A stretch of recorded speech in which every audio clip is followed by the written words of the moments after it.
جو چیز قربانیوں سے حاصل ہوتی ہے اس کی بڑی قدر ہوتی ہے، جو بہت آسانی سے مل جاتا ہے اس کی قدر اور اس کی اہمیت اتنی نہیں ہوتی۔ بسا اوقات اگر ہم قربانی نہ کریں مگر قربانی دینے والوں کے واقعات ہی کو یاد رکھیں تب بھی اس چیز سے اہمیت بڑھ جاتی ہے۔ ایک چیز ہمارے پاس آئی ہے، اگر یہ وراثت ہمیں یوں ہی مل گئی تو ظاہر ہے اس وراثت کی ہمیں قدر نہیں ملی۔ اس کی قدر کا دو طریقہ ہوتا ہے، یا تو اس وراثت کو جمع کرنے کے لیے ہم نے قربانی کی، ہم نے محنت کی ہو، ہم نے مشقت کی ہو، خون پسینہ ہم نے بہایا ہو، ہم نے بڑی جدوجہد کر کے کوئی چیز حاصل کی ہو تو اس کی قدر ہمارے پاس ہوتی ہے۔ یہ انسانی فطرت کا تقاضا ہے۔ یا پھر جس نے قربانی دے کر اس عمارت کو ہمیں دیا، جس نے قربانیاں دے کر اپنے رات دن محنت و مشقت میں گزار کر اس نے ہمیں نوازا، اگر ہمیں اس کی اس قربانیوں کا احساس بھی ہو تو ہم ان عمارتوں پر بیٹھ کرتے ہیں۔ ظاہر ہے اسلام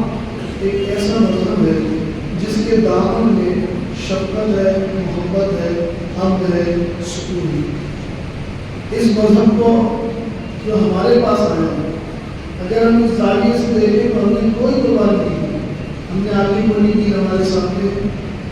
بڑے ہو گئے، ہم اسلام پر ہیں، آبا و اجداد کو دیکھا یہ دین پر تھے، ہم دین پر ہیں۔ ہم اتنا جانتے ہیں کہ جس دین سے ہم وابستہ ہیں اس کا نام اسلام ہے، اور اسلام کے کچھ فرائض ہیں، نماز ہے، روزہ ہے، زکوٰۃ ہے، حج ہے وغیرہ وغیرہ۔ اس کی جو اصل قدر ہے ہم اس وقت محسوس کرتے ہیں اپنے اندر جب اسلام کے زمین پر پھیلانے والوں کی قربانیوں کو پڑھیں کہ اسلام زمین پر آیا کیسے، اسلام زمین پر بسا کیسے، یہ دین غالب آیا کیسے۔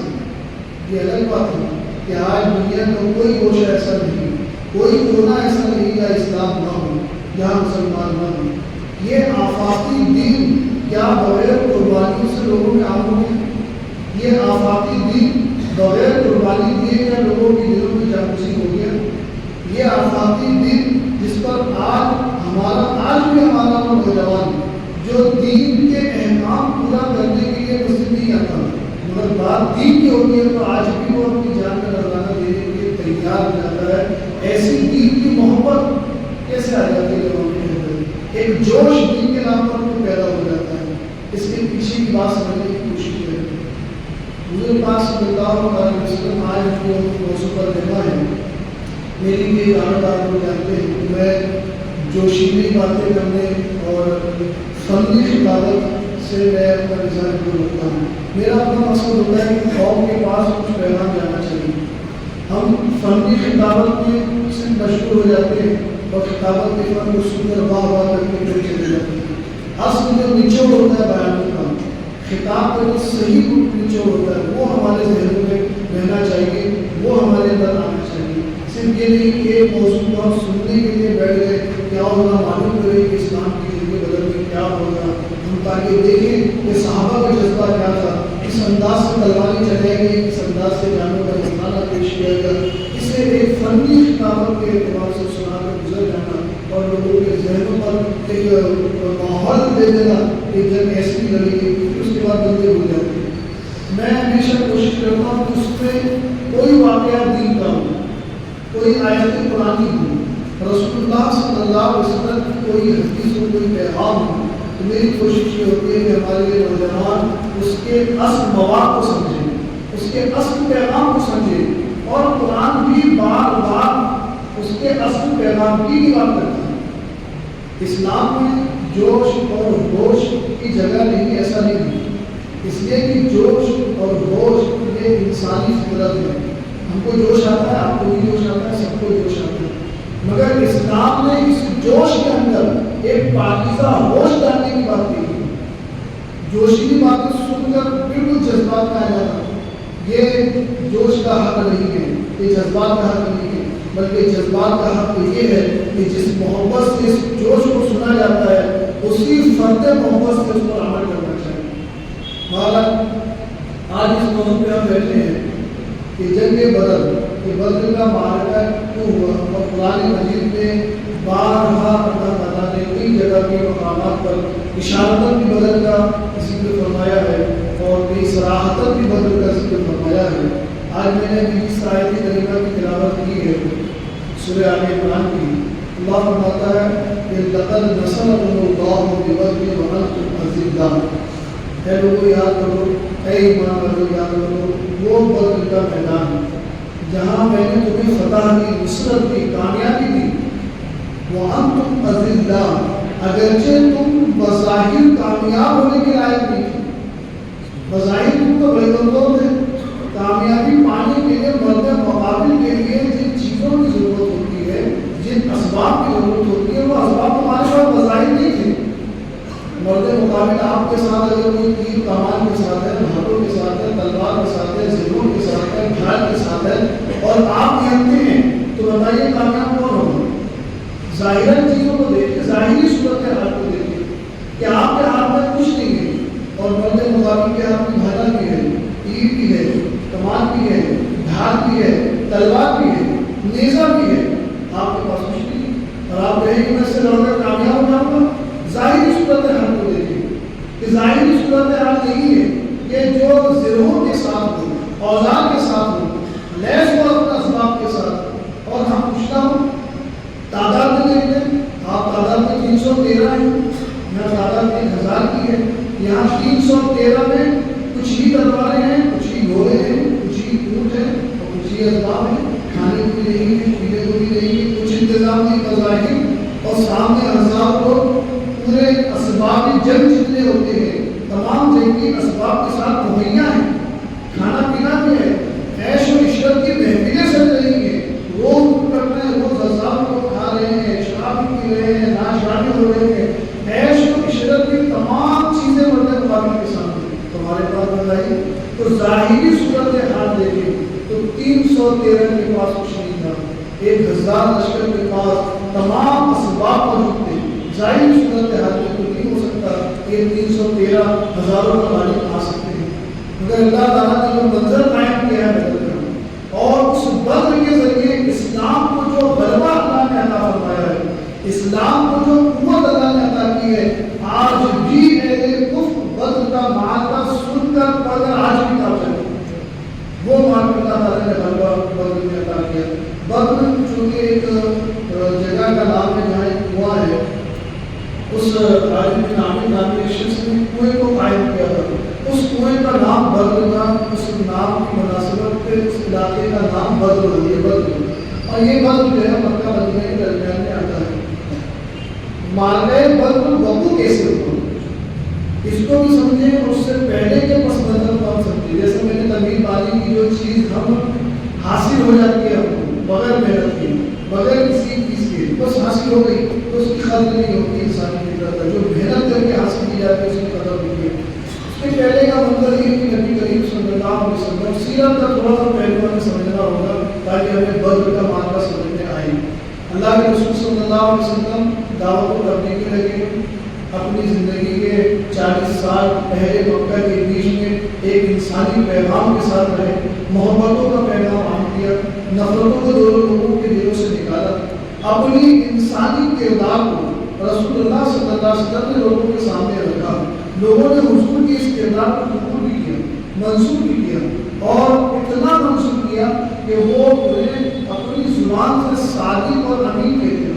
کہیں جانا ہو تو اپنے گھر والوں، اپنے خاندان والوں کو امانتیں نہیں دیتے تھے بلکہ حضور کے پاس امانتیں رکھتے تھے۔ وہ جانتے تھے کہ محمد صلی اللہ علیہ وسلم امانت دار ہیں، یہ سچے ہیں، یہ جھوٹ نہیں بولتے۔ حضور اکرم نے دیکھا کہ میں نے 40 سال تبلیغ کی، محنت کی، لوگوں کو اپنا کردار پیش کیا، اب میں اس پیغام کو اعلانیہ سنا دوں جس کام کے لیے اللہ نے مجھے نبوت دی ہے، جس کام کے لیے اللہ نے مجھے بھیجا ہے، میں یہ اعلانیہ سنا دوں۔ ایک جگہ سب کو جمع کیا، میں مختصراً ایک زاویہ آپ کے ذہن میں بنا کر چل رہا ہوں تاکہ آپ کو معاملے کربلا سمجھ میں آ جائے۔ حضور نے ایک طرف سب کو جمع کیا اور کہا، اے لوگوں، اگر میں محمد بن عبداللہ تم مجھے مانتے ہو، صادق کہتے ہو، امین کہتے ہو، اگر میں یہ کہوں کہ اس ٹیلے کے پیچھے، اس پہاڑ کے پیچھے ایک لشکر ہے جو تم پر حملہ آور ہونے والا ہے، کیا تم میری اس بات کو بھی مان لو گے؟ وہی مجمع جو کفار کا ہے، وہی کفار قریش ہے، وہی کافر ہے، وہی لاس و مناس و اسلام کو ماننے والے ہیں جنہوں نے حضور کے کردار کو دیکھ کر صادق کہا تھا، امین کہا تھا. وہ کہتے ہیں محمد صلی اللہ علیہ وسلم بالکل بلا شبہ اگر آپ کہیں کہ قلعے کے پیچھے کا جو ہے لشکر ہے اور ہم پر حملہ کرنے والا ہے، اگرچہ ہمیں کوئی اور کہنے والا نہیں نا، ہم نے دیکھا کہ لشکر ہے، مگر اے محمد آپ کہتے ہیں کہ لشکر ہے، تو چونکہ ہم نے آپ کو کبھی جھوٹ بولتے نہیں دیکھا، اس لیے ہم آپ کے کہنے سے مان لیں گے کہ پیچھے لشکر ہے. حضور اکرم صلی اللہ علیہ وسلم نے اطمینان کی سانس لی اور پھر کہا اے لوگوں جب تم اتنا مجھے کرتے ہو، اتنا بھروسہ کرتے ہو کہ میرے کہنے سے لشکر کو مان لو گے، تو میں ہی کہتا ہوں دیکھو اللہ ایک ہے، میں ہی کہتا ہوں اللہ ایک ہے، میں محمد ہی یہ کہتا ہوں کہ تم سچا کہہ رہے ہو، میں ہی اپنی زبان سے کہتا ہوں جہاں تم خدا پوچھتے ہو خدا نہیں ہے. بس پھر کیا تھا، جب انسان اندھی حقیقت کا شکار ہو جاتا ہے تو سچائیوں کے ماحول سے سمجھ میں نہیں آتے، حقیقت کی چاشنی سے نصیب نہیں ہوتی. یہ بات سننا تھی، ایک عجیب سا شور، عجیب سا گلگلا ہو گیا، ارے یہ کون سی باتیں تم نے کر دی. اس نے سب سے پہلے جس نے اعلانی مخالفت کیا ابو لہب جو آپ کے چچا تھا چھٹے ہوئے، اس نے کہا کہ ارے یہ تو دیوانے ہو گئے ہیں، تو عجیب سی باتیں کرتے ہیں، کیا ہم ان کے کہنے پر ہمارے آبا و اجداد کے دل کو بھی چھوڑ دیں. وہاں سے جو حضور اکرم صلی اللہ علیہ وسلم کی مخالفت شروع ہوئی اور جو درد قلب کا ماحول حضور نے جھیلا ہے، اور حضور پاک صلی اللہ علیہ وسلم نے جو تقریر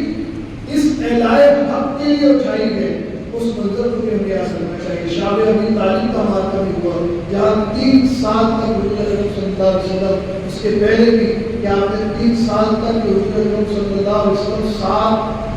47 سال کی آپ کی عمر تھی،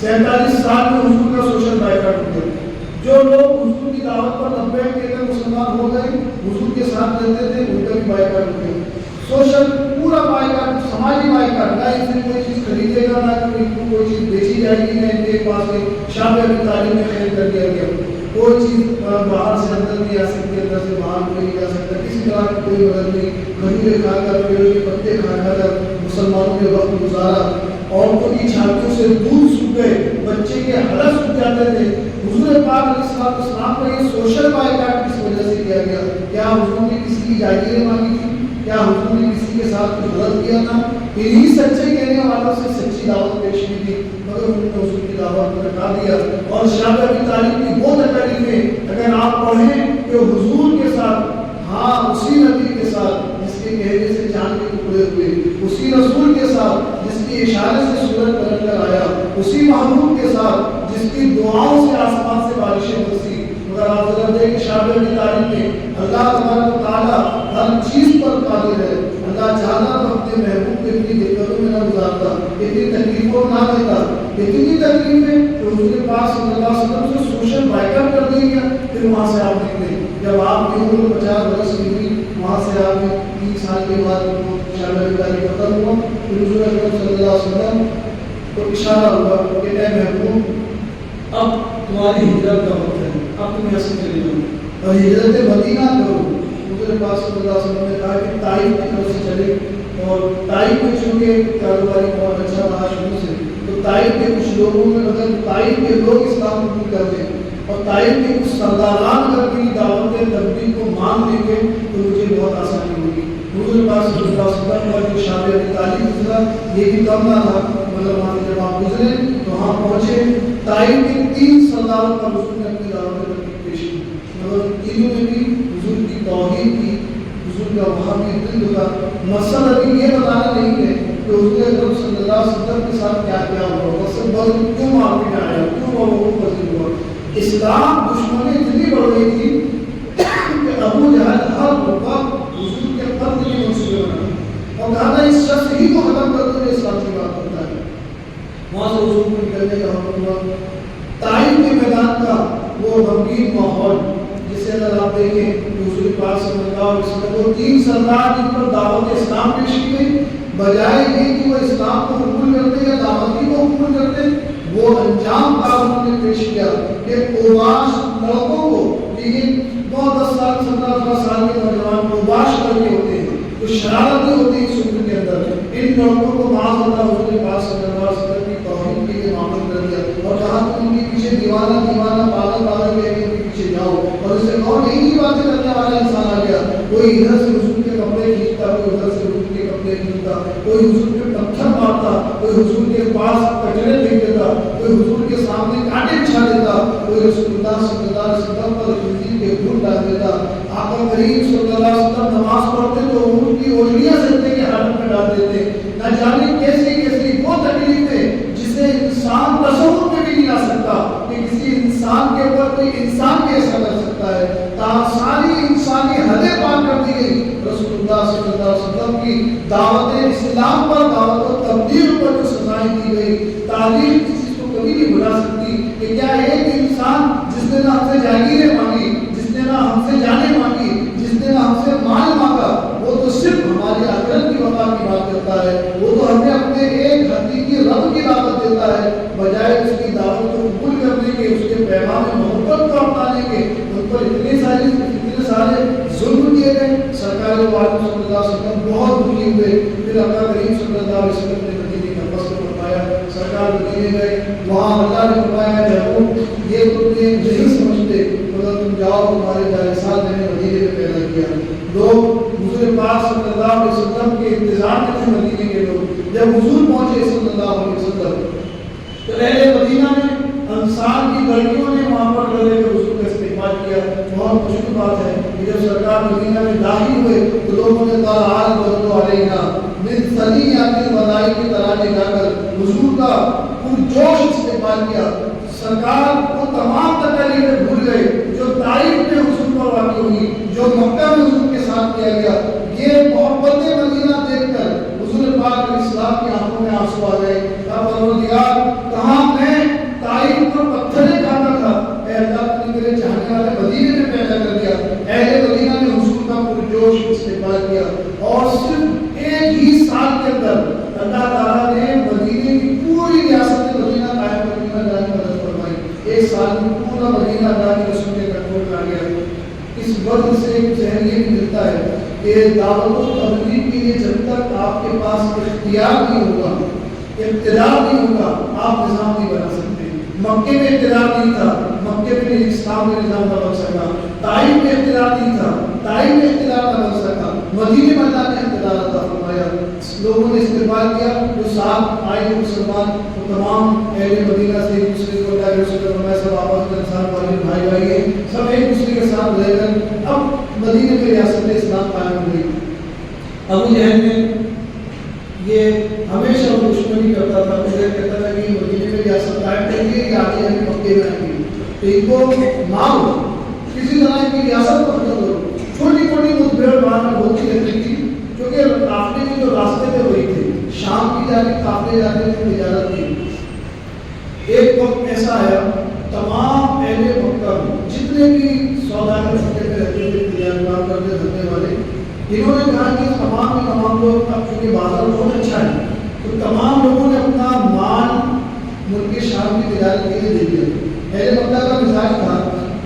کہ وہ اپنے مال کو لوگوں کو دیتے تھے, تم یہ مال جا کے تجارت میں بیچ کے لاؤ, فروخت کر کے لاؤ, تمہارا جو بنتا ہے وہ ہم کو ہمارا دو. یہ اہل مکہ کا مزاج تھا. ایسے ہی تمام لوگوں نے ابو سفیان کو ایمان نہیں لائے تھے. ابو سفیان کی قیادت میں اپنا مال دیا, کیونکہ ابو سفیان جنگی محاذ کی بھی بہت مہارت رکھتے تھے, بہت ٹیلنٹڈ تھے, بہت ایماندار تھے. تجارتی قافلوں کو لٹیروں سے بچا کر قافلے کو بغیر لوٹے اور قافلے کا بغیر نقصان کیے محافظت کے ساتھ لانے میں جو خوبی حضرت ابو سفیان میں تھی, ان لوگوں نے سمجھ لیا کہ ابو سفیان اس قابل ہے کہ ہم تمام تجارتی جو مال ہے وہ ابو سفیان کی قیادت میں دے دیں. ابو سفیان کی قافلہ لے کر نکلا, تجارت کرتا. حضور اکرم صلی اللہ علیہ وسلم نے اپنے اصحاب سے مشورہ کیا کہ یہ چھوٹی چھوٹی جھڑپ ہمارے ساتھ کرتے رہتے ہیں, اور جو مسلمان ہجرت کر کے مکہ سے مدینہ گئے تھے تو ان کے سارے مال اور اسباب بھی انہوں نے قبضے میں کر لیا, کچھ ملے گا نہیں. اور پھر یہ تھا کہ مدینہ سے کوئی وہاں جائے گا تو اس کو جمع کرنے کی واپس بھیجے گی. اس لیے بڑی دقت تھی. حضور اکرم نے مشورہ کیا کہ کیا کیا جائے. پہلے مشورے میں یہ طے ہوا, جانتے ہیں ایسے بند ہوتا ہے, دراصل میں اس کو سناؤں گا کہ حضور اکرم نے مشورہ کیا کہ کیا کیا جائے. ایک قافلہ ہے جو شام کی طرف سے واپس آئے گا, تو ظاہر اس میں اللہ ہوگا, مال و اسباب ہوگا, تو کیوں نہ ہم انہیں راستے میں روکیں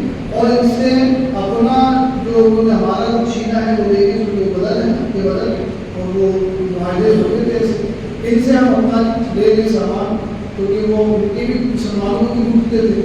جیسا کہ ہم بھی کریں صحابہ کرام کے نا ہم تو بس آپ کے پیچھے آپ جیسا چاہیں جیسا مناسب سمجھیں۔ تو مشورہ یہ ہوا کہ ہم کچھ لوگ نکلے اس راستے پر جہاں سے ملک کے شام سے قافلہ تجارتی جائے گا مکہ، اور وہاں پر اب ہم ان کے اسباب کو لے لیں گے اور اپنا ایک وہاں پر قائم کریں گے۔ یہ آپسی مشورہ ہوا۔ ابو سفیان کو اس کی خبر ہوئی۔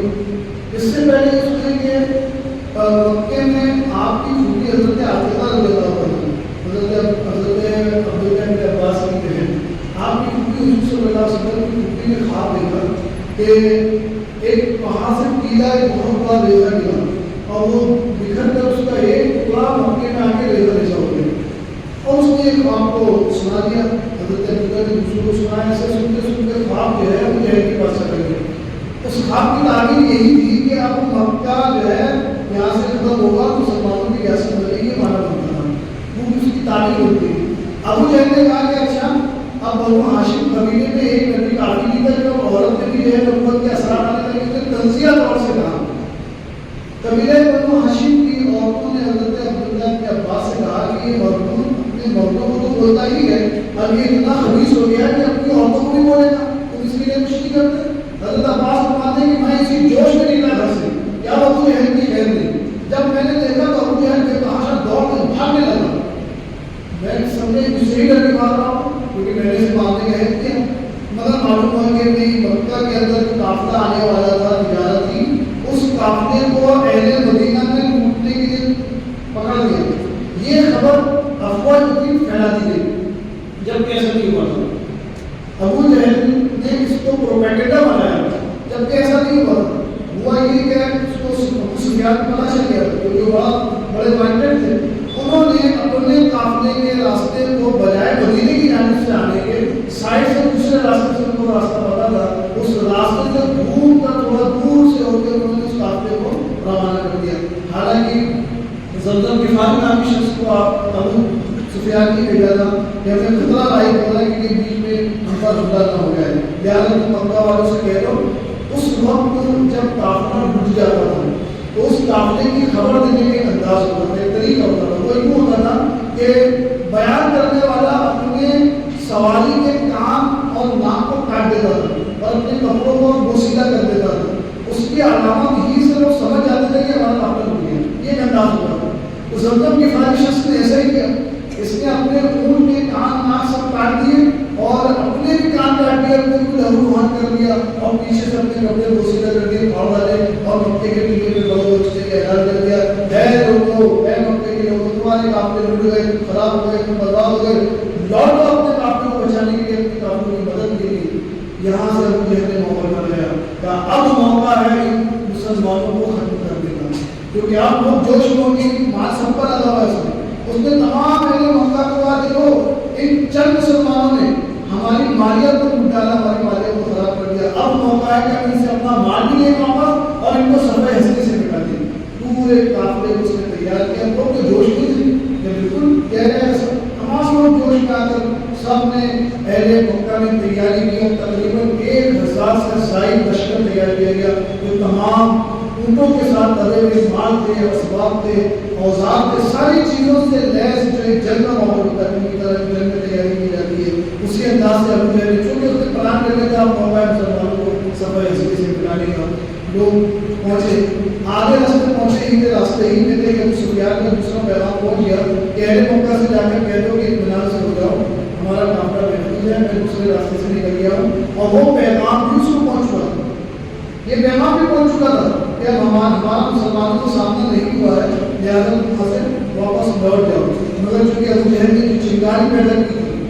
جو دلوں میں مسلمانوں کو مٹانے کا جوش پیدا کیا تھا، اس کو قائم رکھنے کے لیے اس نے کہا نہیں، یہ ایک موقع ہے،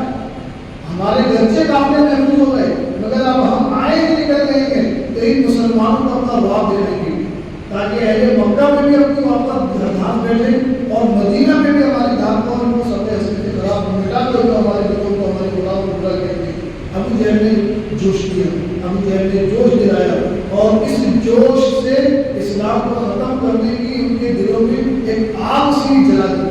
لوگوں نے کہا یہ ابو جہل کی بات بالکل صحیح ہے، ان کو یہ بات حضور اکرم صلی اللہ علیہ وسلم کو معلوم ہوئی کہ 1000 کا لشکر جو حضور کو پہلے اللہ نے بشارت دے دی تھی، یہاں پہ اللہ کی رحمتیں تھی، اللہ نے پہنچا دیا بات، اے محمود ایک قافلہ آ رہا ہے پورے اسباب کے ساتھ جو آپ کو اور آپ کے چاہنے والوں کو خبر کرنے والا ہے، مگر ایک قافلہ ادھر سے ادھر مال اور اسباب مل سکتا ہے اور ادھر تمہاری سمجھی جانی جا سکتی ہے، مگر اے محمود میری ایک شان ہے، میری ایک حکمت ہے کہ میں ان دونوں میں کسی ایک پر آپ کو فتح دوں گا، اگر آپ کہیں تو آپ کو اس قافلے کو حاصل کرنے میں فتح دلا دوں، یا آپ کہیں تو آپ کو ان لوگوں سے آزاد کرتا ہوں، بس دو میں سے کوئی ایک چیز ہم آپ کو عطا کریں گے۔ حالانکہ آپ تھوڑا سا اس کو قرآنی انداز سے دیکھیں کہ اللہ تبارک و تعالیٰ جو رب نے صالح علیہ السلام کی حکم سے حضرت صالح کی مدد کی، حضرت موسیٰ کو دریائے نیل سے بچایا، حضرت ابراہیم کو نار نمرود سے بچایا، یقیناً اللہ تبارک و تعالیٰ چاہتا کہ تمام ماننے نہ ہوتے، کہ تمام چیزیں نہ ہوتی، مکے ہی میں اسلام پھیل جاتا، مکے میں کوئی جنگ نہیں کر سکتا تھا، حضور کی وہی مدد آ رہی ہے، اور جو مدد جانے دینے کے بعد آنی ہے، جو مدد سر قلم کر دینے کے بعد آنی ہے، ہاتھوں کو کٹانے کے بعد آنی ہے، کیا پروردگار ان تمام ہاتھوں کو کیے بغیر مسلمانوں کی مدد نہیں کر سکتا تھا؟ اللہ تبارک و تعالیٰ کی شان ہے، اللہ تبارک و تعالیٰ اسلام کو قربانیوں کے ساتھ پیش کرنے کا مطالبہ کرتا ہے، تاکہ تمہیں احساس ہو کہ یہ دین آیا کس طریقے سے۔ یہ 313 کو لے کر نکل پڑو، ان 1000 کے لشکر کو ٹوٹ پڑو، اور پھر دیکھو میں تمہاری کیسی مدد کرتا ہوں۔ حضور اکرم نے جب مشورہ کیا تو مشورے میں حضور نے فرمایا کہ یہ زیادہ بہتر ہے، کیونکہ مال اگر ہم لے بھی لیں گے تو ایک دن ختم ہونا ہے، اگر آج ان کفاران قریش کو ہم نے ختم کر دیا، گرچہ ہم ختم نہیں کر سکتے ظاہری صورت میں، مگر یقیناً ہماری اللہ مدد کرے گا، اللہ کی مدد کے بھروسے ہم نکلے پڑے اور ان اسلام کو ختم کرنے والوں کو ہم ختم کر دیں، کیونکہ اگر یہ ختم ہو گئے تو پھر اسلام سے بلند ہو گئی۔ موقع تھا، حضور اللہ کی بشارتوں کی حکمتیں جانتے تھے، سرکار نے مشورہ کیا کہ کیا کیا جائے اس قافلے کے لیے، ہم تو آئے تھے اس قافلے کو لینے کے لیے، مگر ہمارے سے جنگ کا ماحول ہو گیا اور ہم اتنے تیار بھی نہیں، کیا کیا جائے، مشورہ کیا۔ ابو بکر صدیق رضی اللہ تعالیٰ عنہ نے فرمایا یا رسول اللہ، ہم نے اپنی جانوں کے نذرانے آپ کو نثار کر دیے، اپنا مال آپ کو دے دیا، ہماری جانوں کے آپ مالک ہیں، آپ جو چاہیں بس ہم تو آ گئے ہیں آپ کے ساتھ۔ حضرت عمر فاروق نے بھی یہی کہا، حضرت علی مرتضیٰ نے بھی یہی کہا، دیگر صحابہ نے، جب تقریباً تمام بھی صحابہ نے یہی کہا، مگر اس میں انصار کے کچھ قبیلے کے لوگ خاموش تھے۔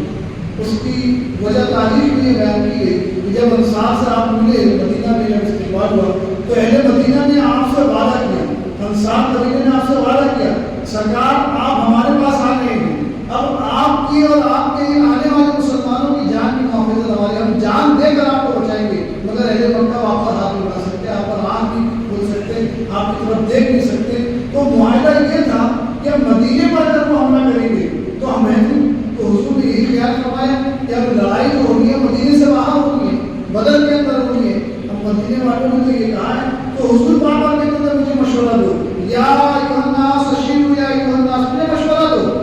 سب مشورہ دے دیں کہ سرکار آپ جیسا جائیں۔ انصار کے صحابی نے حضرت مقداد رضی اللہ تعالیٰ عنہ، آپ نے خیال فرمایا کہ شاید حضور کی نظر، حضور کی توجہ انصار کی طرف ہے، وہ کھڑے ہوئے اور جوشیلے انداز میں کہتے یا رسول اللہ، کیا آپ ہماری طرف انتظار کر رہے ہیں کہ ہم کچھ کہیں؟ خدا کی قسم اگر آپ ہم سے کہیں یہ تو بلد ہے، آپ کہیں تو ہم سمندروں میں کود پڑے آپ کے لیے۔ یہ جوش جب انصار مدینے میں دیکھا، حضور اکرم صلی اللہ علیہ وسلم میں ایک توانائی سی آ گئی، ایک محبت سی آ گئی، فرد محبت نے حضور نے نعرہ تکبیر کو بلند کیا اور فرمایا صحابہ کہ اب ہم اللہ کی مدد کا انتظار کریں گے۔ اب وہاں سے بدر کا ماحول بنتا ہے، ایک وہ رات آئی، یہی 17 رمضان تھا، یہی 17 رمضان تھا، 2 ہجری تھی، 17 رمضان ماں کے بدر وقوع ہوتا ہے۔ ادھر حضور کو یہ خبر مل چکی 1000 لشکر جاہ و جلال کے ساتھ ہے، اور یہاں 313 صرف چند چیزیں پاس میں ہیں، وہ بھی کھانے کو کچھ نہیں۔ آپ اندازہ کریں کہ کیسے اسلام کے ماننے والے تھے، رسول اللہ پر کیسی جان نثار کرنے والے مسلمان تھے کہ وہی کھجور سے روزہ رکھتے تھے، افطار سحری کرتے تھے، اور اسی بچی کی کھجور کو چوس کر افطار کرتے تھے۔ آس میں کچھ نہ تھا، سب طرف سے گھرے ہوئے تھے، اور جس جگہ پہاڑ ڈالنا تھا اہل مکہ کی کفاروں نے سب سے پہلے اس اچھی زمین کو جا کے پور کر لیا اور کچی زمین پہ جا کے کھڑے ہوئے، اور مسلمان جب پہنچے بدر میں قافلہ لے کر، لشکر لے کر، تو وہ جگہ ایسی تھی جہاں پاؤں دھستے تھے،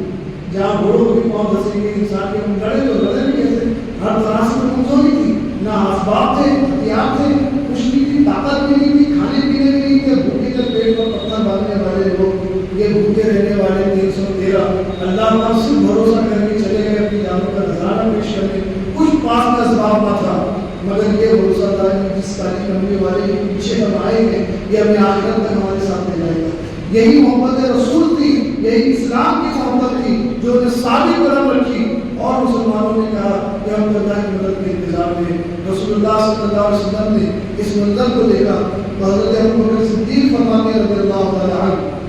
کہ حضور اکرم صلی اللہ علیہ وسلم کے لیے ہم نے ایک چھت تیار کیا، عریش، عربی میں کہتے ہیں چھت کو، ایک عریش تیار کیا گیا، اور اس کی جگہ مسجد عریش آج قائم ہے، جسے مسجد عریش کہتے ہیں، عریش کہتے ہیں چھت کو، ایک چھت لگائی گئی وہاں حضور کے لیے، حضور کا بیٹا تیار کیا گیا۔ حضرت ابوبکر صدیق فرماتے ہیں کہ میں نے دیکھا کہ حضور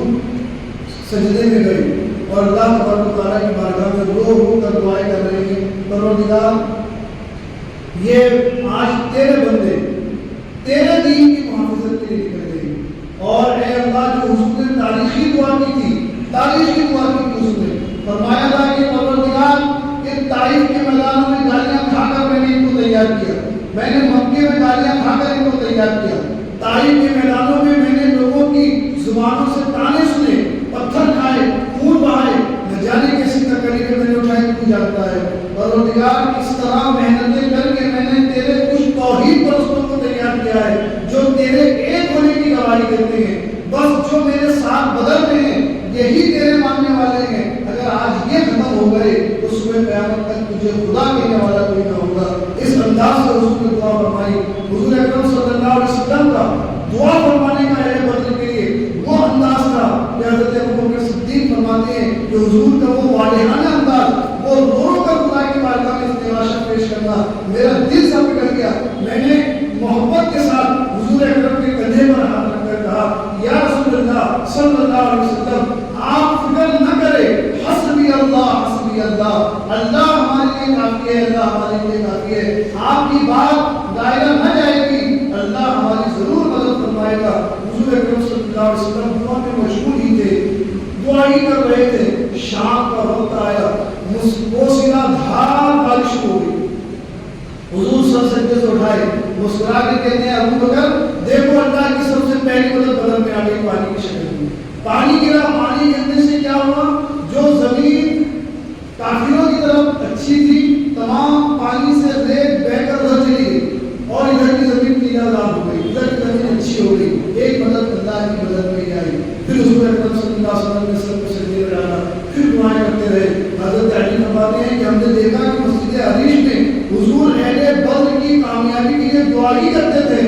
آج اہل بدر کا جو پیغام ہے وہ بہت سارے زاویے سے کیا جا سکتا ہے، یہاں پر یہ زاویہ بھی دیکھیں کہ جب انسانی اسباب ختم ہو جائے، جب انسان اسباب سے لاچار ہو جائے تو پھر اسے پکی لو مسلمے پر اسباب سے لگانی چاہیے۔ جب انسان اسباب سے کچھ نہیں کر سکتا، اسباب سے خالی ہو جائے، اپنی نصرت اپنی فتح کے لیے وہ ظاہرہ کچھ نہیں کر سکتا، تو پھر اس وحدہ شریف کی بارگاہ میں پہنچ جائے جو اسباب کو بناتا ہے، جو مسائل کو آسانی میں بدلتا ہے، جو پریشانیوں کو، دکھوں کو، تکالیفوں کو فوراً آنند فانند سکون میں ڈالتا ہے۔ اللہ کے رسول نے بدر کے میدان میں ہمیں یہ پیغام دیا ہے کہ کبھی بھی تعدادیں جنگ نہیں لڑتی ہیں، حوصلے جنگ لڑتے ہیں، اور خدا کا بھروسہ انسان کو کامیاب کرتا ہے۔ انسان اپنے اسباب سے کامیاب نہیں ہو سکتا۔ مسلمانوں چاہے پریشانی کیسے بھی ہو، اہل بدر کی پریشانی کو دیکھو، سامنے 1000 کا جاور لشکر ہے، 1000 کا لشکر ہے جو تمام اسباب کے ساتھ مسجد ہے،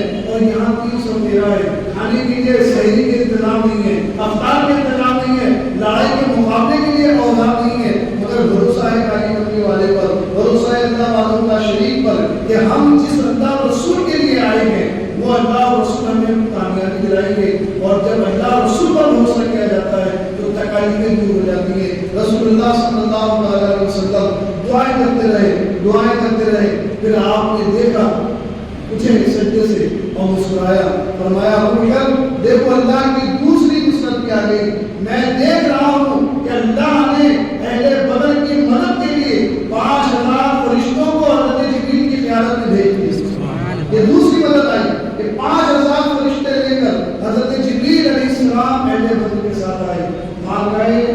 وقت شروع ہوتا ہے، ادھر سے آواز آتی ہے اے محمد تمہاری طرف سے بھیجو۔ اللہ کے رسول صلی اللہ علیہ وسلم نے انصار کے 3 صحابہ کو بھیجا کہ آپ کیوں جائیں گے۔ دیکھیے کتنے متکبر تھے وہ لوگ اہل مکہ، اور غرور اور تکبر انسان کو سوجنے نہیں دیتا۔ اسلام نے اس کو پسند نہیں کیا تکبر کو، اسی لیے کہ تکبر اسلام پسند نہیں کرتا ہے۔ ایک رائے دانے برابر رسول اللہ صلی اللہ علیہ وسلم فرماتے ہیں، رائے دانے برابر اس میں اگر کبر ہوگا تکبر ہوگا تو اس کی عبادت قبول نہیں ہوگی۔ کیوں پسند نہیں کیا اس نے تکبر کو؟ اس لیے کہ تکبر کبھی حق کے ساتھ کھڑا نہیں ہو دیتا۔ متکبر انسان سچائی کو کبھی قبول نہیں کرتا۔ تکبر اس کا غرور اس کو گمراہی کے راستے پر لے جاتا ہے۔ اہل مکہ کا غرور دیکھیے، تکبر دیکھیے، جب حضور نے 3 انصار صحابہ کو بھیجا مقابلے کے لیے جاؤ مقابلہ کرو، تو وہاں سے اس میں سے ابو جہل نے اپنے سالار سے کروایا، سے پوچھے یہ کون ہے؟ انہوں نے اپنا مطابق کرایا کہ ہم 3 صحابہ انصار سے ہیں۔ تو کہا کہ آپ ہمارے کو نہیں آ گئے، کمزوروں سے ہم لڑیں گے، جو ہمارے مردوں مقابل جو ہمارے لائق کو شان کے ان کو بھیجو معذرتا۔ اس طرح سے اس نے کہا، حضور اکرم صلی اللہ علیہ وسلم نے وہ واپس آئے۔ حضور اکرم صلی اللہ علیہ وسلم نے حضرت علی کو، حضرت حمزہ کو اور ایک صاحب رسول کو جو آپ کے خلیفے کے ان کو بھیجا، جو مکہ ہی کے خلیفہ سے بھیجا، جاؤ ان کے پاس اور تم لڑو۔ حضور اکرم صلی اللہ علیہ وسلم نے یہاں سے جنگ شروع ہوئی، حضرت علی نے ایک ہی بار سے اپنے مرد مقابل کو ختم کر دیا، حضرت حمزہ نے اس کو مار دیا اور ایک صحابی کو انہوں نے اس کو ختم کر دیا۔ اس طرح سے یہ دوہرا گئے۔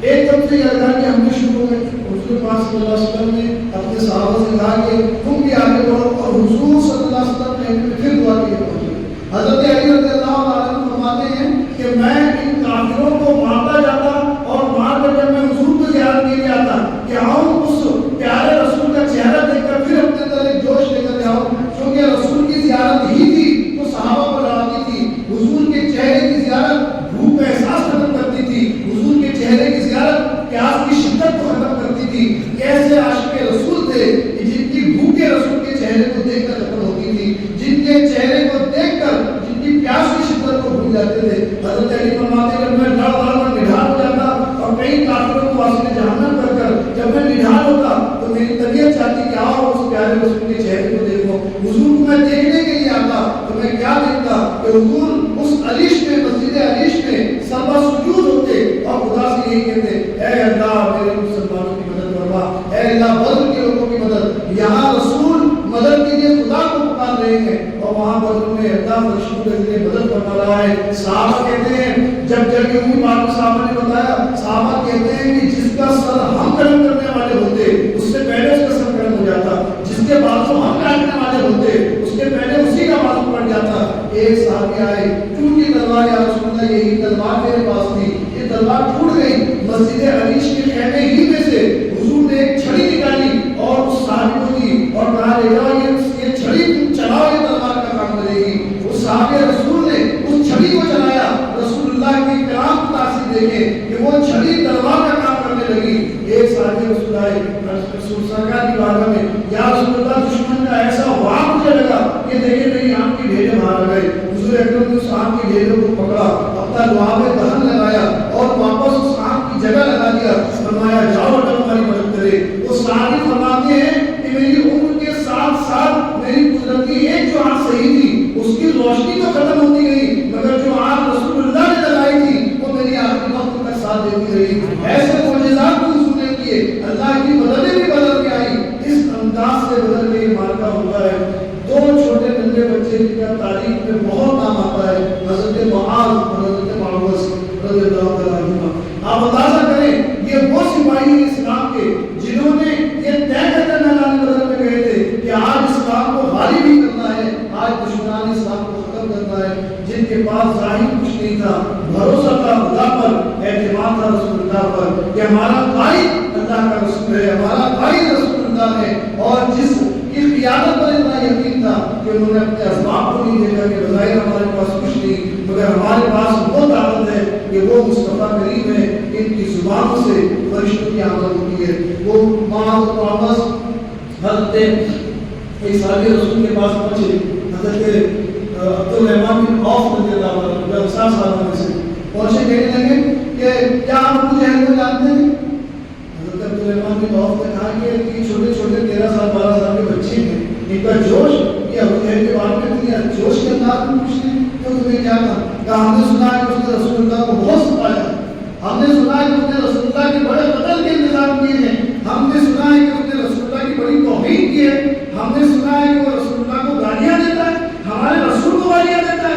آج ہم اس میدان میں اس کا انجام کو اس کے انجام تک پہنچائیں گے۔ اب ہمیں بتائیں چچا کہ وہ کون ہے بدبخت جس نے میرے رسول کو ستایا ہے، میرے رسول کو مارا ہے، میرے رسول کو جو ہے اس کے گالیاں دیے میرے رسول کو۔ حضرت عبدالرحمن بن عوف نے جب ان سے کلام کر رہے تھے اسی اشنا میں دیکھا کہ ابو جہل کا بہت اثر گزرا، اس نے کہا بھتیجوں دیکھو یہ جو بدبخت جا رہا ہے یہی حضور کا دشمن ہے۔ معاذ و محمد رضی اللہ تعالیٰ عنہ اپنے ننھے ہاتھوں سے چھوٹی تلواریں لیے ابو جہل کے ٹانکوں میں گزرے اور ایک تلوار ابو جہل کے گھوڑے کی ٹانک پر ماری، گھوڑا گرا، ابو جہل گرا، اور یہ دونوں آنن مارن ابو جہل کے سینے پر جا کر بیٹھ گئے اور اسی پر اس سے حملہ کر کے واسطے جہنم کر دیا۔ کہا تو وہی بدبخت ہے جس نے میرے رسول کو گالیاں دی؟ اسی جوش کے انداز میں اسی لڑائی میں حضرت معاذ جو تھے بچے ان کا بازو کٹ گیا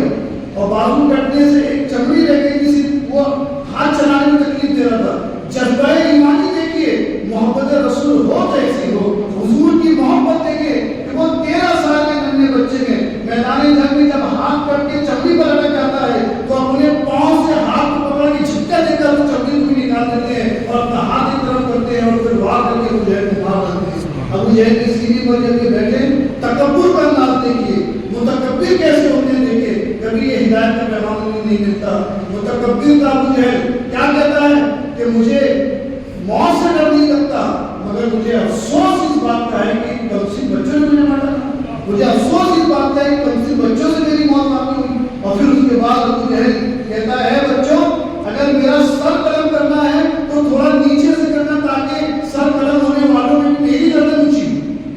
کتنا تکبر تھا اس میں کہ میری گردن نیچے سے کاٹنا تاکہ میری گردن دوسری لوگوں کی گردنوں سے زیادہ بڑی دکھے گی۔ اس کی انہیں بڑا ہونے کا کتنا شوق تھا، متکبر کتنا تھا۔ اللہ کے رسول صلی اللہ علیہ وسلم کی دعاؤں سے ایسے جوشیلے انداز، اس انداز سے صحابہ نے بدر میں جو ہے کامیابی حاصل کی۔ بہت سارے واقعات ہو سکتے ہیں، بہت ساری بات بتائی جا سکتی ہے، مگر ہم غور کریں دیکھیں کیسے چھوٹے چھوٹے ننھے بچوں نے آقا کریم صلی اللہ علیہ وسلم کی ناموس کی تحفظ کے لیے حضور کی دشمن کو کس طرح مارا اور حضور کو مارنے والے، حضور کو گالیاں دینے والوں کا خاتمہ کیا۔ ایسا جوش ایمان اگر ہمارے دل میں ہو، بدر نہ صرف ہمیں اللہ کے لیے جان دینے کا پیغام دیتا ہے بلکہ اس سے بڑے پیغام ملتے ہیں۔ صبر و تحمل بدر میں ہے، استقامت بدر میں ہے، اللہ پر یقین و توکل بدر میں ہے، رسول اللہ کی سچی پکی محبت بدر میں ہے۔ اس ناموس رسالت کے لیے اپنی جانوں کا ہنسی خوشی نذرانہ دینے کا جذبہ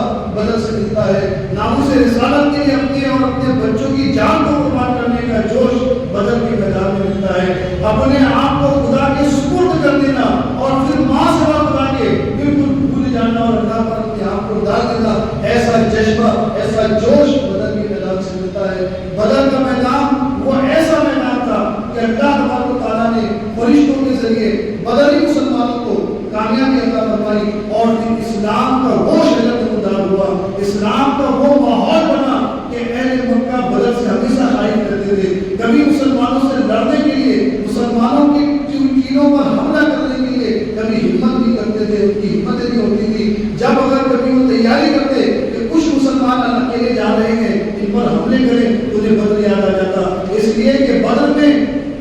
ایسے 70 مشرکین مکہ مارے گئے جو اپنے وقت کے بہت بڑے سردار تھے۔ ابو جہل مارا گیا، عتبہ مارا گیا، شیبہ مارا گیا۔ آپ دیکھیں اللہ کی مدد کے انداز جب مسجد علیش میں حضور دعائیں کر رہے تھے اور جب پہلی مدد بارش کی شکل میں آئی، دوسری مدد جبرائیل کی شکل میں آئی تو حضور اکرم صلی اللہ علیہ وسلم کے اندر جوش آیا۔ حضور فرد محبت سے اپنے صحابہ کو ایک رات قبر ہی کر گئے اور تیر سے یا کمان سے کسی انداز سے یا چھری سے آپ نے اپنے صحابہ کو بدر کے میدان میں لے گئے اور حضور کو سب بتا دیا گیا کہ اے محمد تم صرف اپنے جانشینوں کو بھیج دو، بدر میں کامیابی ہم نے ان کے لیے طے کر دی ہے، یہ کامیاب ہی ہوں گے، تم بھیج دو ان کو اپنی جان کا نذرانہ پیش کرنے کے لیے۔ رات ہی میں حضور صلی اللہ علیہ وسلم نے حضرت ابوبکر صدیق کو ہمراہ لی، فرمایا دیکھو صدیق یہ تیر کا نشان جہاں میں لگا رہا ہوں یہاں ابو جہل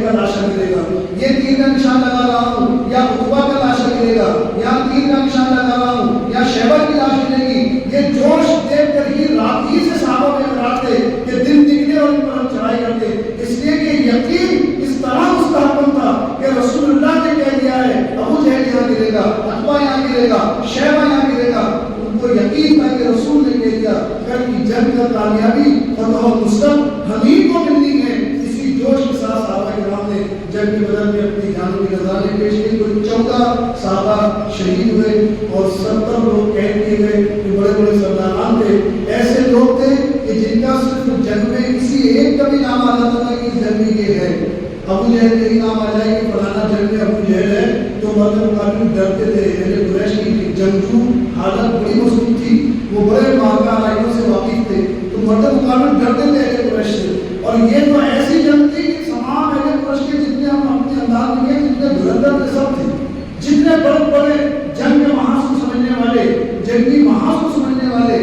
عقلی اعتبار سے، فنی اعتبار سے جنگ کو جیتنے والے جتنے تھے، تمام کے تمام لوگ بدر کے میدان میں آ گئے تھے۔ ان کا جوش یہ تھا کہ آج اسلام ہی کو ختم کر دیا جائے، اور مسلمانوں کا جوش یہ تھا آج کفر کو ختم کر دیا جائے۔ اللہ نے ان کی بدر میں مدد کی۔ اسی طرح اللہ نے ارشاد فرمایا وَلَقَدْ نَصَرَكُمُ اللَّهُ بِبَدْرٍ وَأَنْتُمْ أَذِلَّةٌ، یاد کرو کہ ہم نے بدر میں تمہیں مدد دی، تمہیں نصرت دی،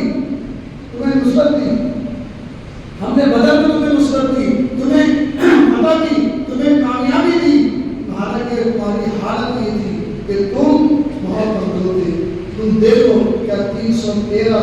اس طرح 1000 نو لشکر کے ساتھ لڑ سکتے ہیں؟ بظاہر کی حالت ایسی نہ تھی۔ اگر آپ دیکھیں کہ 313 کو اللہ نے کامیاب کیا۔ اسلام کی سب سے عظیم جنگ، ایک ایسا معرکہ جس میں کھلے طور سے کافر سامنے ہے، مسلمان سامنے ہے، ادھر کفر ہے، ادھر ایمان ہے، ادھر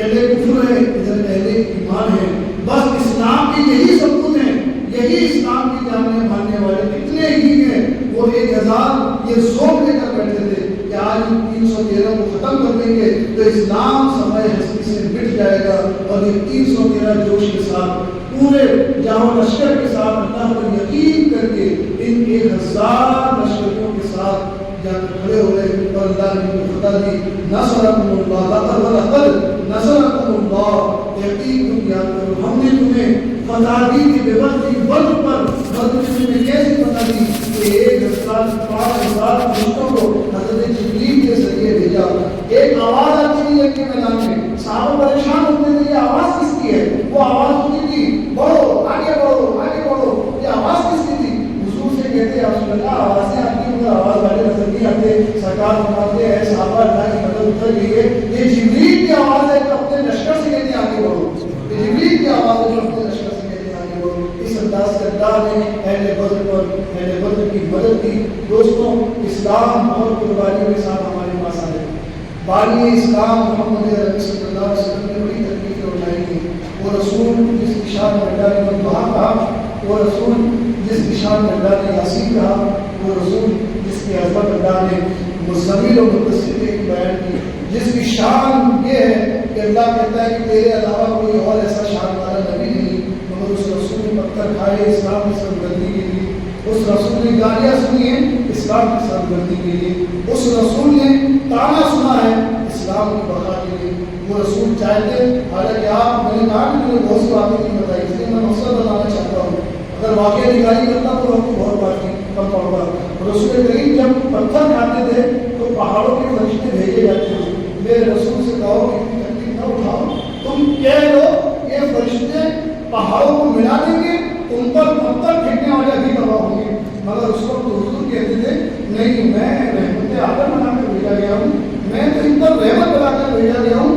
وہ دعا کرتے تھے پروردگار مجھے ان سے نہیں ان کی آنے والی نسلوں سے امید ہے، میں تیری ذات سے امید کرتا ہوں کہ یہ پتھر برسا رہے ہیں مگر اے اللہ ان کی آنے والی نسلوں کو میرا پیروکار بنا دے۔ اور دنیا نے دیکھا کہ رسول کا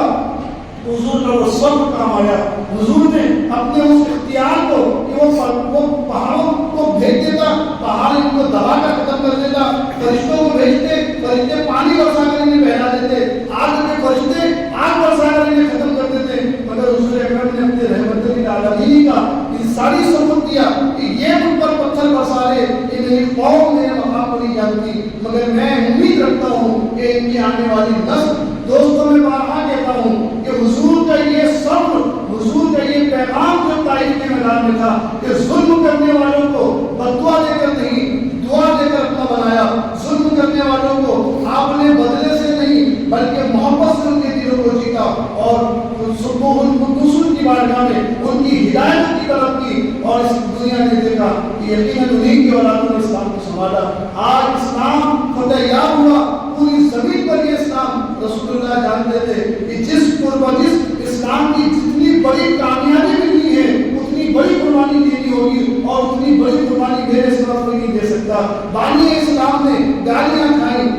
تانے سنے اور اپنے آگے تکالیف کے راستے دیکھے، سب کچھ کیا حضور نے، مگر صبر کیا، برداشت کیا، کبھی انہیں بددعائیں نہیں کی۔ حضرت عائشہ فرماتی ہیں یا رسول اللہ صلی اللہ علیہ وسلم، کیا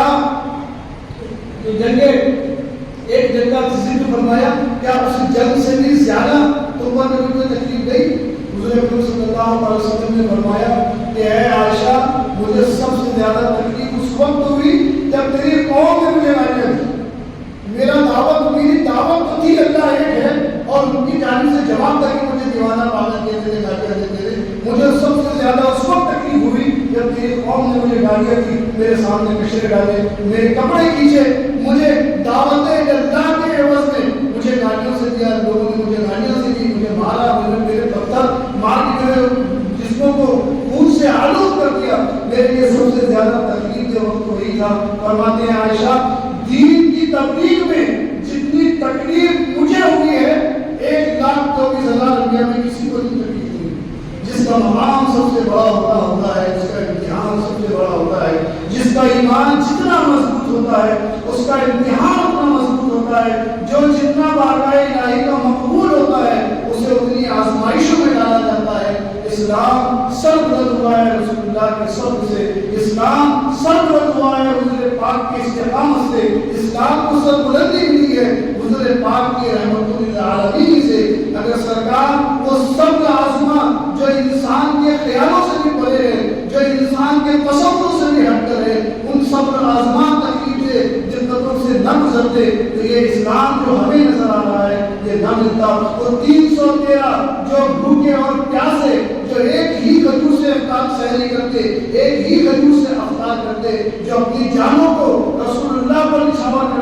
کرتے، یہ آج اسلام ہم کو نہ ملتا۔ وہ 313 ہی اسلام تھا جو بدل میں مٹ جاتا اگر اللہ کے رسول نے اپنی دعاؤں سے اور صحابہ نے اپنے جذبات اور جوش ایمانی سے اسلام کو بچا لیا۔ آج اسلام نیا آتا ہے۔ میں کہتا ہوں کہ اسلام کی دشمن چاہے کسی کی صورت میں آج بھی کھڑے ہو جائیں، وہ کہتے ہیں آج بھی ہو جو براہیم صحیح کا پیدا،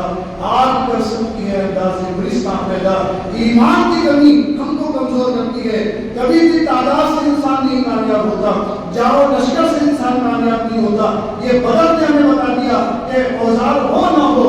آپ کی تعداد ہو چاہے نہ ہو، اگر تمہارا توکل اللہ پر مضبوط ہے اور جس رسول کا تم کلمہ پڑھتے ہو وہ رسول کا دعوت سچائی کے ساتھ تمہارے ہاتھ میں ہے تو پھر تمہیں کوئی پیچھے نہیں کر سکتا۔ ہاں کمیاں اس وقت ہوتی ہیں جب ہم اسلام کی تعلیم سے ہٹتے ہیں، جب ہم سجدوں سے دور ہوتے ہیں۔ ذرا غور کریں، کیا 313 جن کے پاس کچھ اسباب نہ تھا وہ 1000 لشکر کو لڑ سکتے تھے؟ دعاؤں نے ان کی یہ مدد کا پیغام پہنچایا۔ دعائیں امداد کو آسمان سے اتارتی ہیں، دعائیں کرنے والا رسول کریم ہے تو ظاہر سی بات ہے آسمان سے مدد اترے گی۔ آج بھی آپ دعا کریں، خدا کہتا ہے ادعونی استجب لکم، مجھ سے مانگو میں دوں گا۔ اگر تم اللہ سے مدد مانگنے کے لیے کہتے ہو اللہ مدد کر تو تم اللہ کے لیے کچھ تو اپنے پاس رکھو۔ تم اگر کہتے اللہ میرے رزق میں برکت دے تو اس برکت کو پانے کے لیے کچھ تو اپنے پاس اللہ کی یاد رکھو، کچھ تو تمہاری زبان سے اس کا ذکر ہو۔ کیا اہل بد جو بھوکے بھی تھے، پیاسے بھی تھے، کیا تصور کر سکتا ہے کوئی کہ ان کی نمازیں چھٹی ہوگی، ان کی تلاوت قرآن چھٹی ہوگی، ان کی رسول کے ساتھ رہ کر کیا انہوں نے اتباع رسول چھوڑا ہوگا؟ بھوک ہے، پیاس ہے، سامنے موت کھڑی ہے، جانتے ہیں کہ ظاہراً ہم مار دیے جائیں گے، کسی بھی طرح کوئی صورت بچنے کی نہیں، مگر بھروسہ ہے کہ ہم اس رسول کا نام پڑا ہے، ہم بچائے جائیں گے اور فتح بھی ہوں گے، کامیاب بھی ہوں گے۔ ایسا جنون صحابہ کا تھا، اس لیے کہ ان کا ایمان، ان کا جوش سب کی مصطفیٰ کریم کا مثال تھا۔ مسلمانوں آج بھی ہو جو ابراہیم صحیح کا پیدا، آج کر سکتی ہے اللہ سے برس کا پیدا۔ ہم بھی اپنے دل میں اسلام کی ایسی محبت رکھیں، اپنے دل میں رسول اللہ کی ایسی محبت پیدا کریں، وہ جوش مانگے خدا کی بارگاہ سے، اے اللہ بدری صحابہ کے سب کے ہمیں بھی رسول کی ایسی اطاعت کی توفیق دے، ہمیں بھی اپنے اسلام پر اسی طرح استحکام کے ساتھ رہنے کی توفیق دے، ہم اسلام پر رہیں، اسلام کو پھیلائیں، اس کی تبلیغ کریں، اس کی باتیں لوگوں تک پہنچائیں، اپنی نسلوں کو بدری صحابہ کی کہانیاں سناؤ تاکہ یہ نسلیں یاد رکھیں کہ ان 313 نے اپنی جانوں کو نذرانہ دے کر اسلام کو سیریاب کیا ہے، اسلام کو جو ہے پھیلا دیا ہے، اسلام بلند ہے۔ اللہ کریم کی بارگاہ میں دعا ہے کہ مولا تعالیٰ ہم سب کو ان بدری صحابہ کے جوش و جذبات کے سلسلے اسلام کی سچی پیروی نصیب کرے، حضور کی سچی محبت عطا کرے۔ انہوں نے اعلان کیا تھا کہ انشاءاللہ اس مقدس موقع پر بالخصوص ہم فلسطینی مسلمانوں کے لیے دعا کریں گے۔ آج اگر ہم تھوڑا سا ایک عکس دیکھیں تو واقعی آج فلسطین کے جو مسلمان ہیں وہ بہت تکلیف میں، ہم جانتے دیکھتے ہیں کہ وہ رمضان کے مہینے میں ان کے پاس سحری کو ہے کہ نہیں، افطار کو ہے کہ نہیں، جن کی سحری کچھ کھا کر ہوتی ہے اور افطار گولیاں کھا کر ہو جاتی ہے، جن کی موت ان کے افطار پر ہوتی ہے، جو صبح کو صحیح ہے ان کو پتہ نہیں دوپہر میں کون سا باؤل کو ہٹ جائے، کون سی گولی اس میں ہٹ جائے، آج وہ بھی اپنی جانوں کے نذرانے بیت المقدس میں دے رہے ہیں۔ ہمارا ایک ایمانی فرض ہے، ہمارا ایمانی تقاضا ہے کہ ہم کچھ نہ کریں ان کے دعا کریں۔ اس بار گئے اللہ سے یہ تو مانگے کہ اللہ انہیں بدر میں مدد کی، فلسطین میں بھی مدد پہنچا دی، انہیں بدر میں جن فرشتوں کے ذریعے بدری مسلمانوں کی امداد کی، آج اللہ موقع ہے ہمارے فلسطین مسلمانوں کے چھوٹے چھوٹے بچے جو مارے جاتے ہیں، پروردگار ان بچوں پر اپنی آفاقی مدد نازل کرتے ہیں۔ آج اپنے فرشتوں کو بھیج ان ظالموں کو تباہ کر دے جس طرح اپنے اہل مکہ کو تباہ کر دیا تھا بدری مسلمانوں کے ساتھ۔ رب کریم کی بارگاہ میں دعا ہے اس درس کے صدقے ان اہل بدر کے وسیلے سے مسلمان بھی طرح طرح کی تکلیفوں میں ہے، مسلمان بھی طرح طرح کی پریشانیوں میں ہے، کوئی کاروبار کی پریشانی میں پریشان ہے، کوئی اپنے گھریلو ناچاکیوں کا پریشان ہے، کوئی اپنی بیکار اولاد سے پریشان ہے، کوئی نالائق بیوی سے پریشان ہے، اللہ کوئی کاروبار کی دقتوں بے روزگاریوں تنگیوں سے پریشان ہے، کوئی اپنوں کے بیمار سے پریشان ہے، کوئی سحر اور آسر میں پریشان ہے، جو جیسا بھی ہے اے اللہ ساری پریشانیوں کا حل تیری بارگاہ میں ہے۔ اے رب قدیر بیماروں کو شفا دے، پریشان حالوں کی پریشانیاں دور کر دے، بے روزگاروں کو پروردگار اچھا روزگار دے، تجھ کو ایک ماننے والی قوم کو غیروں کی محتاجی سے بچا دے۔ اے اللہ ہندوستان کی فضا ہے، اس کو محبت والی فضا بنا دے، اس کو برکت والی فضا کر دے، مسلمانان ہند کے خلاف تمام ناپاک سازشوں کو تباہ کر دے۔ اہل بدر کے ایمان کے صدقے اہل اسلام کی مدد فرما، اہل بدر کی قربانیوں کے صدقے اہل فلسطین کی مدد فرما، اہل بدر کے جذبات کے صدقے فلسطینی مظلوموں کی امداد فرما۔ اے اللہ اپنے فرشتوں کے ذریعے فلسطین کو کامیاب کر دے، فلسطینی مسلمانوں کو مدد پہنچا دے، ان کے مظلوموں کی مدد فرما، ان کے بے سہارا کی مدد فرما، اور ان کے اپنے جو تیرے نام پر شہید ہو گئے ان کے درجوں کو بلند کر دے، ان کے بچے ہوئے لوگوں کو صبر عطا کر دے، ان کے استقامت کو اور استقامت عطا فرما، استحکام دین ان کے ذریعے نصیب کر دے، بیت اللہ کی کامیابی ان کی قربانیوں کے صدقے عطا کر دے، بیت المقدس مسلمانوں کے قبضے میں عطا کر دے۔ الہ العالمین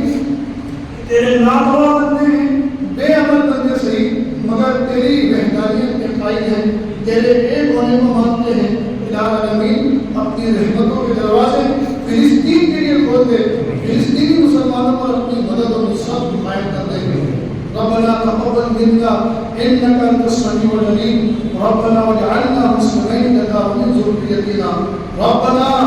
آتنا في الدنيا حسنة وفي الآخرة حسنة وقنا عذاب النار اللهم اغفر وارحم وأنت خير الراحمين اللهم اغفر وارحم وأنت خير الراحمين اللهم اغفر وارحم وأنت خير الراحمين ربنا لا تؤاخذنا إن نسينا أو أخطأنا ربنا ولا تحمل علينا إصرا كما حملته على الذين من قبلنا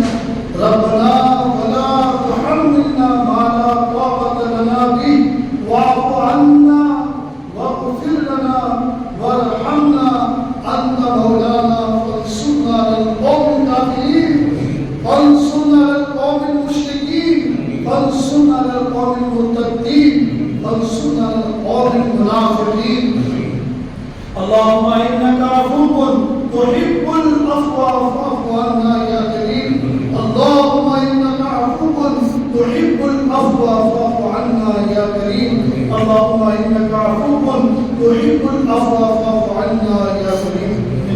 وملائكته يصلون على النبي يا أيها الذين آمنوا صلوا عليه وسلموا تسليما